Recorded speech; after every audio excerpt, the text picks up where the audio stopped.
नमस्कार बच्चों, मैं ओझा सर क्लास में आप सभी का स्वागत करता हूं। आज इस क्लास में सेट 3 JCERT द्वारा जो जारी किया गया सेट है, मॉडल सेट जैक बोर्ड के बच्चों के लिए। तो आज हम सेट 3 आपके सामने प्रस्तुत करने जा रहे हैं। इससे पहले हम लोग सेट 1 और सेट 2 देख चुके हैं। तो चलिए इस सेट को हम शुरू करते हैं। सेकेंड टर्म में जो बच्चे अभी एग्ज़ाम देने वाले हैं उनके लिए इसमें देखिएगा, टोटल कक्षा 12 सेट 3 विषय संस्कृत पूर्णांक 40। इसमें जो सामान्य निर्देश दिए गए हैं, इस सामान्य निर्देश को सभी बच्चे जो हैं ध्यान से देखेंगे, क्योंकि इसमें बहुत ऐसी बातें दी गई हैं जिसे कि जानना आपके लिए ज़रूरी है। मैं हर अपने वीडियो में ये बात आपको मैंने बताया है। अब चलिए ये यहाँ पर खंड क, इसमें एक चीज़ और आपको मैं बता दूँ कि इसमें जो भी प्रश्न पूछे गए हैं वो डायरेक्ट प्रश्न पूछे गए हैं आपके बुक से, जो शाश्वती भाग 2 जो आप पढ़ते हैं। पहला क्वेश्चन है पृथिव्याः कति भेदाः, पृथ्वी के कितने भेद बताए गए हैं।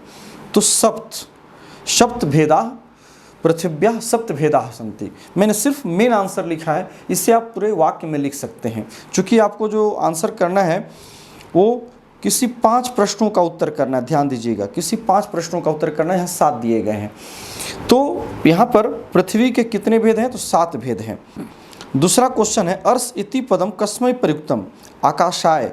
अर्ष पद जो है वो किसके लिए प्रयुक्त हुआ था, आकाश के लिए हुआ है। ठीक है। तीसरा है श्री नायरस्य पार्श्वे पत्रम क्या प्रेषितम, श्री नायर के पास जो पत्र भेजा गया था वो किसके द्वारा भेजा गया था, तो सुश्री मेरी द्वारा। जो मेरी थी, सुश्री जो मेरी थी, उन्हीं के द्वारा श्री नायर के पास जो है पत्र भेजा गया था। 4 है उद्भिज परिषद सभापति कह आसित। उद्भिज परिषद के वृक्षों के जो समूह थे उसके जो सभापति थे वो कौन थे, तो अश्वत्थ देव, पीपल देव जो थे, पीपल का जो वृक्ष था वही उद्भिज परिषद के सभापति थे। 5वां है पशु हत्या केशाम आक्रीडनम, पशु की हत्या जो है किसके लिए खेल के समान होता है, तो मनुष्यानाम, ये होगा मनुष्यों का, मनुष्यों के लिए जो है पशु की हत्या उनके लिए खेल के समान होता है ना। 6ठा है योगस्य कति अंगानि, योग के कितने अंग बताए गए हैं, तो योग के देखिएगा टोटल 8 अंग बताए गए हैं। अष्ट भी लिख सकते हैं अथवा अष्टौ भी लिख सकते हैं, दोनों में से कोई भी आप एक लिख सकते हैं। 7 है योग सूत्रस्य रचनाकारः कः, योग सूत्र के रचनाकार कौन है, तो महर्षि पतंजलि। महर्षि पतंजलि ने योग शास्त्र का निर्माण किया था, उसकी रचना की थी। अब चलिए खंड ख में कहता केषांचित् पंचानाम प्रश्नानाम उत्तराणि लिखन्तु, ये 15 नंबर का प्रश्न है। कहता किसी 5 प्रश्नों का उत्तर करना है यहाँ भी आपको। ठीक है। अब यहाँ देखते हैं संधि में। पहला है निजोड़ उत्साहम, निरुत्साहम, इसका सही आंसर हो जाएगा निरुत्साहम। ये जो नी में लगा हुआ जो विसर्ग है, ये विसर्ग आपको बदल जाएगा र हलंत में, और आगे वाला जो ऊ आएगा ये ऊ र में लग करके रू बन जाता है, तो इसीलिए यहाँ पर हो जाएगा निरुत्साहम। इस प्रकार से कत जोड़ जलम, कज्जलम, बाद में ज होने के कारण तो जो है वो भी ज में बदल गया, चवर्ग में बदल गया, तो बन गया कज्जलम, कज्जल। पुनः जोड़ आगतः, यहाँ भी विसर्ग संधि है, विसर्ग जो है र में बदल गया, बाद में स्वर वर्ण होने के कारण आ, देखिए यहाँ पर स्वर वर्ण आया है, इसलिए र बन करके पुनरागतः ये रूप इसमें बना। नेक्स्ट है संधि विच्छेद करें। यहाँ पर समुद्रोपि, यहाँ पर उत्तर संधि है, विसर्ग जो है ओ में बदल गया है, इसलिए समुद्रो हो गया है। तो यहाँ पर देखिए विसर्ग जब टूटेगा तो विसर्ग हो जाएगा, तो समुद्र जोड़ अपि, समुद्रो अपि। निर्गतः, निह जोड़ गतः इति निर्गतः। मानवा इव, मानवाः जोड़ इव, मानवा इव। यहाँ पर विसर्ग का लोप हो गया, बाद में स्वर संधि है, लेकिन इस स्वर संधि से पहले आ के बाद विसर्ग आया है।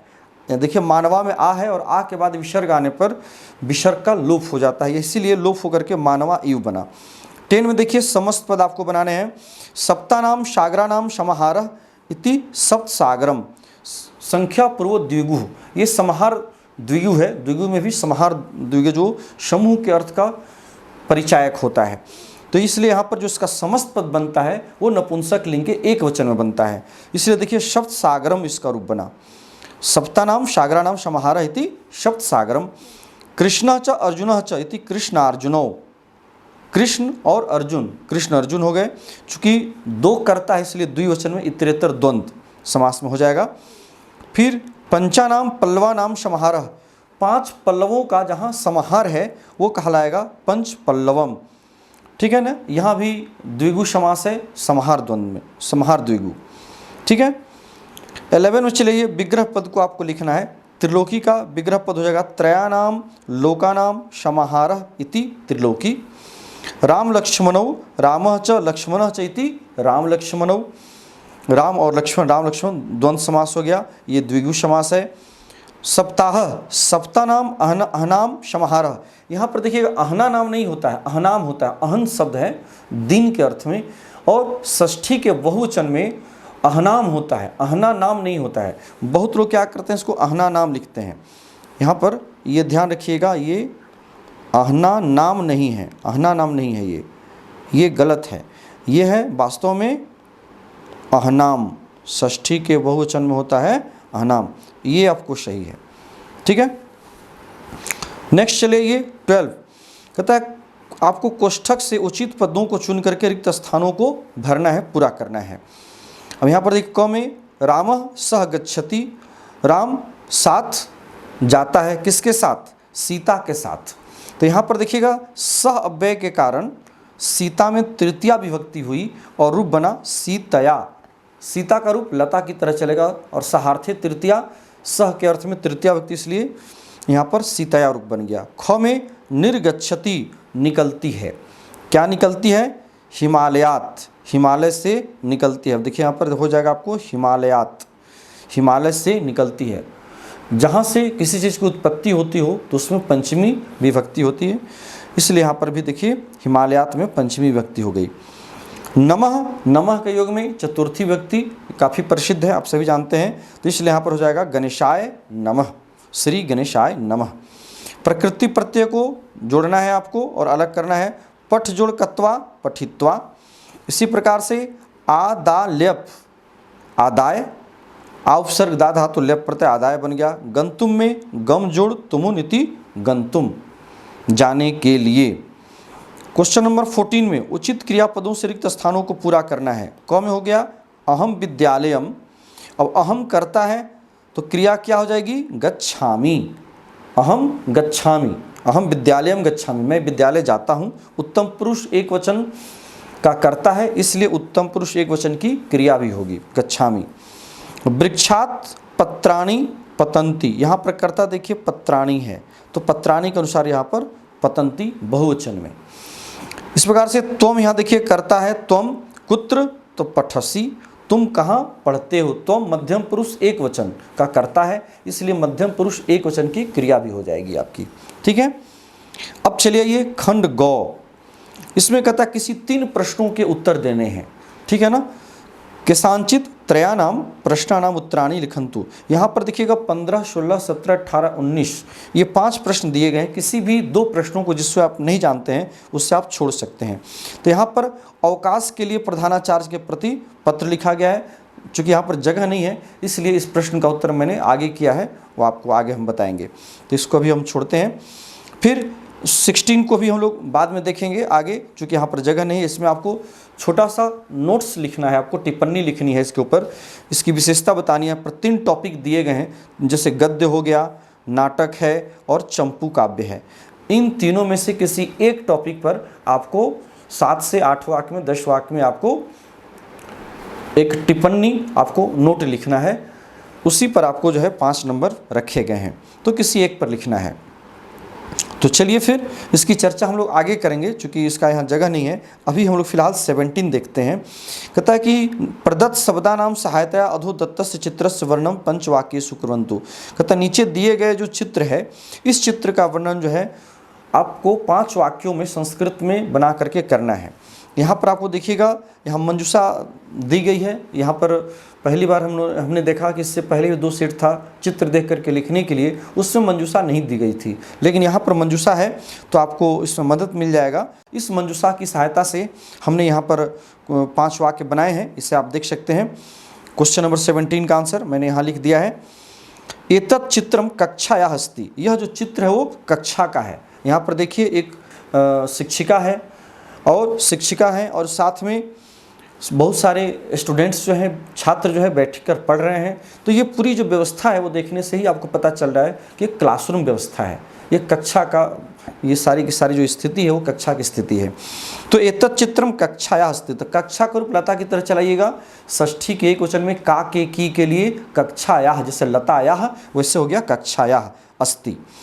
सेकंड है कक्षायाम बालकाः सन्ति, कक्षा में बालक हैं, बहुत सारे बच्चे बैठे हुए हैं। तो चूंकि कर्ता बहुवचन बालकाः, इसलिए क्रिया भी सन्ति हमने यहाँ दिया है, इस बात को ध्यान रखना है। तीसरा है अत्र गणितस्य अध्यापिका अस्ति, यहाँ गणित की अध्यापिका है। इस बात का पता आप यदि चित्र में चले आइए तो देखिए यहाँ दिया हुआ गणितस्य अध्यापिका, इसी शब्दों से मैंने यहाँ बनाए हैं। अभी इन्हीं शब्दों को लेकर के आप बना सकते हैं। जब शब्द नहीं दिए हुए रहेंगे तब अपने मन से आप शब्दों को लेकर के बनाएंगे तो ज़्यादा अच्छा रहेगा। तो अत्र गणितस्य अध्यापिका अस्ति, यहाँ गणित की अध्यापिका है। चित्रे पुष्पात्रम अस्ति, यहाँ भी देखिए इसका भी विकल्प में दिया गया पुष्पात्रम, फूल का जो बर्तन है। यहाँ चित्र में आप देखिएगा यहाँ पर पुष्प पात्र रखा हुआ है ना, तो यहाँ पर पुष्पात्रम अस्ति।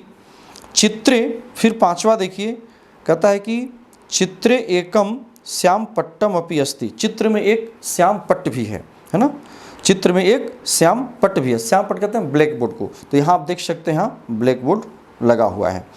अब चलिए क्वेश्चन नंबर 18 को, यहाँ पर संवाद को पूरा करना है, उचित शब्दों को चुन करके यहाँ भी आपको विकल्प दिया गया है। देखिए यहाँ मंजूषा दी गई है और मंजूषा में 5 विकल्प दिए गए हैं। इन 5 विकल्पों को चुन करके इस संवाद को पूरा करना है। सत्य कह रहा है डैश शोभा, अहम शोभा, मैं शोभा, तो मतलब जो सत्य ने क्या पूछा, जिसका जवाब शोभा ने मैं शोभा हूँ या मेरा नाम शोभा है, ऐसा उसने अपना परिचय दिया। तो इसने जो पूछा हो गया बाले, हे बालिके, किम तो नाम, तुम्हारा नाम क्या है।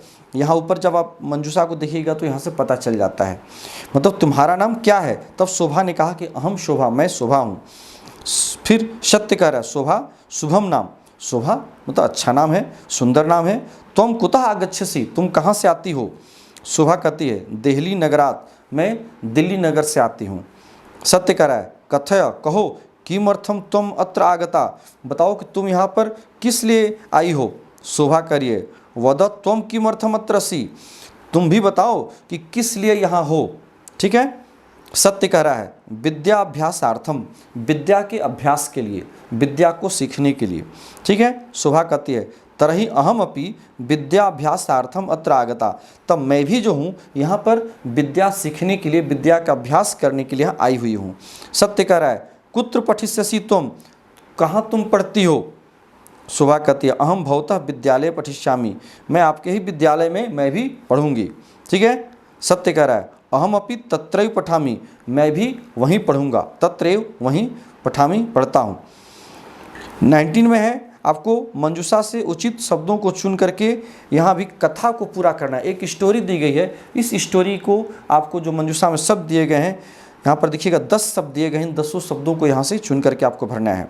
क्योंकि यहाँ पर जगह नहीं है लिखने के लिए शब्दों को, तो मैंने यहाँ पर क्रमशः, आप यहाँ ध्यान दीजिएगा, यहाँ मैंने लिख दिया है। ठीक है ना, सीरियली है। पहला में होगा डैश आसित है, तो पहला में हो जाएगा महाशिवरात्रि, मैंने नंबर यहाँ दे दिया है, देखिएगा महाशिवरात्रि आसित, महाशिवरात्रि का दिन था। ठीक है ना। दूसरा में देखिए शिवालय, दूसरे में हो जाएगा शिवालय उत्सव आयोजित, शिवालय में उत्सव आयोजित था। ठीक है। तीसरा में हो जाएगा भक्त जनाः, भक्तजन जो है शिवलिंग प्रसादम अर्पयन्ति स्म, भक्तजन जो है शिवालय में शिवलिंग पर जो है प्रसाद चढ़ा रहे थे। ठीक है ना।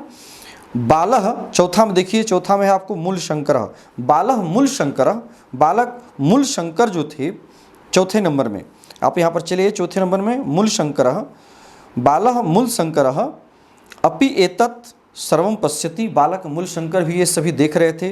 रात्रौ भक्त जना, रात्रि में भक्त जन जो है वो क्या थे, निद्राम गता, निद्रा में सो गए थे, निद्रा में डूब गए थे।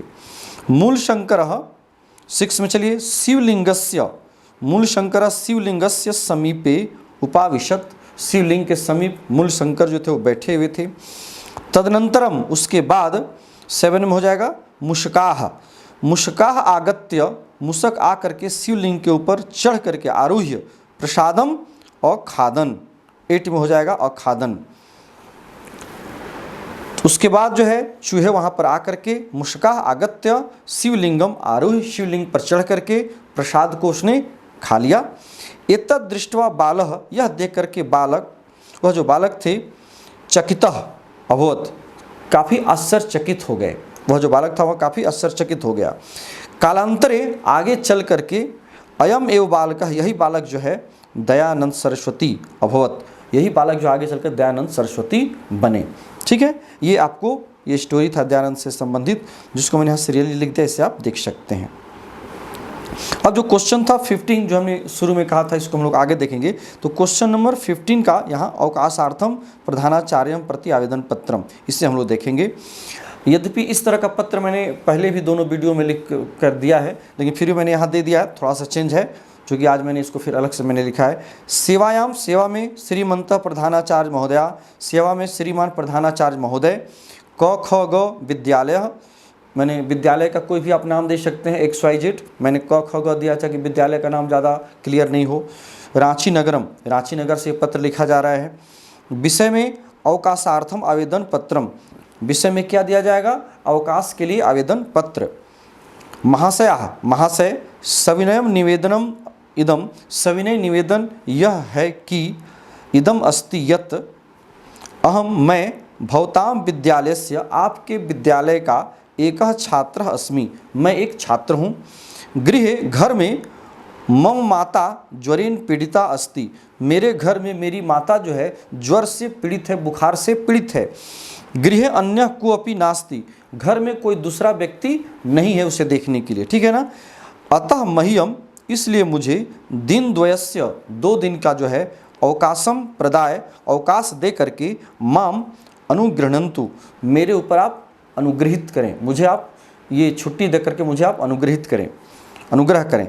एतदर्थम, इसके लिए, अहम भवताम, मैं आपका आभारी भविष्यामि, आभारी रहूँगा।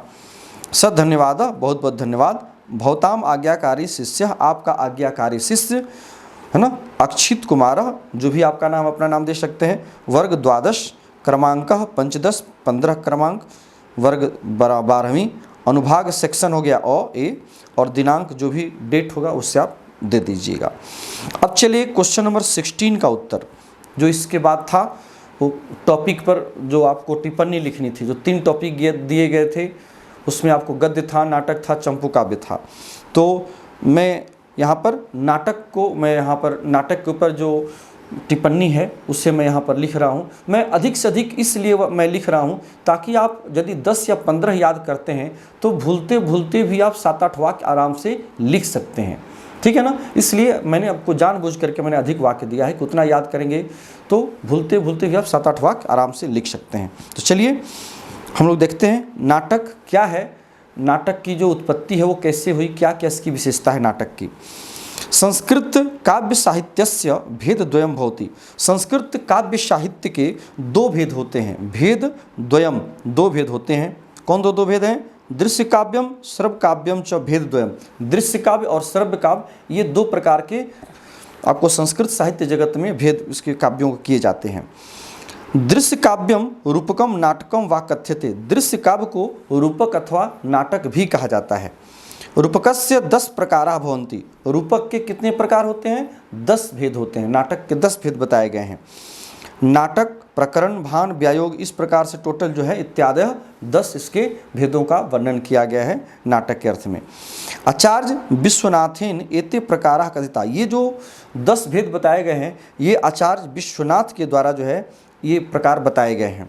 ठीक है। सर्वेषु काव्येषु रमणीयम नाटकम एवं मन्यन्ते, सभी काव्यों में जितने सारे काव्य विधा हैं, इन सभी काव्य विधाओं में नाटक को अत्यधिक रमणीय और आनंद प्रदान करने वाला बताया गया है।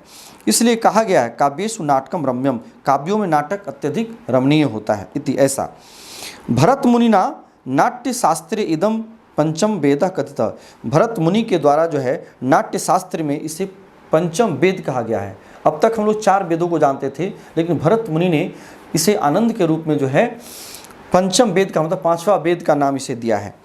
भासः संस्कृतस्य प्राचीनतम नाटककारः, महाकवि भास जो है वो संस्कृत साहित्य के सबसे प्राचीनतम नाटककार माने जाते हैं। भास के द्वारा त्रयोदश नाटकानि रचितानि, भासेन त्रयोदश नाटकानि रचितानि, भास के द्वारा 13 नाटकों का निर्माण किया गया है, लिखा गया है।